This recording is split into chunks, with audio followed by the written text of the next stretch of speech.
Nous sommes appelés à vivre en Jésus. Ceux-là ont été écrits, c'est Saint Jean qui met ça à la fin de son évangile. Pourquoi a-t-il choisi les 8 épisodes qu'il raconte dans son évangile? À la fin, il le dit. Il a dit, ceux-là ont été écrits pour que vous croyiez que Jésus est le Christ, le Fils de Dieu, et qu'en croyant, vous ayez la vie, comment? Par son nom. Par son nom.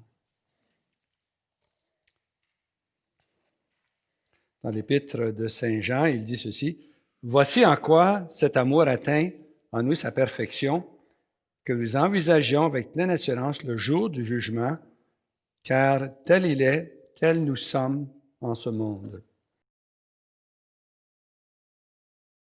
Et le catéchisme dit au paragraphe 26-68, « L'invocation du saint nom de Jésus est le chemin le plus simple de la prière continuelle. Souvent répété par un cœur humblement attentif, il ne se disperse pas dans un flot de paroles, mais garde la parole et produit du fruit par la constance.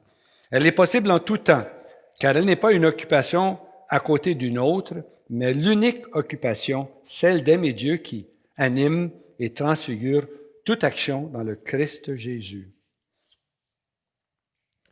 Saint François d'Assise aimait répéter le nom de Jésus. Il trouvait sa joie. Son visage s'illuminait. Sa voix prenait de tendres accents, tant il aimait invoquer ce nom.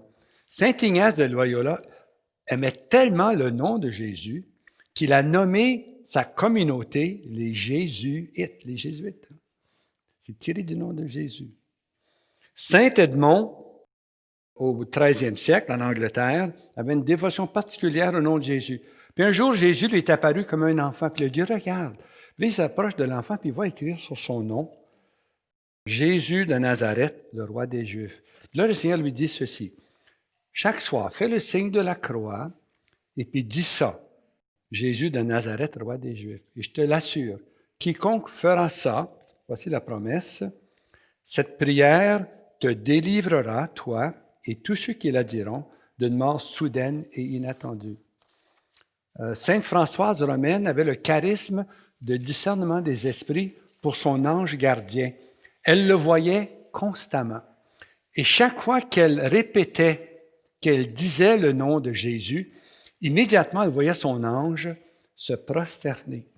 Au simple nom de Jésus, l'ange se prosternait en entendant le nom de Jésus. D'ailleurs, si vous regardez les prêtres à la messe, souvent, la plupart d'entre eux, dès qu'ils disent le nom de Jésus, vont toujours pencher la tête à ce moment-là. C'est une de nos traditions.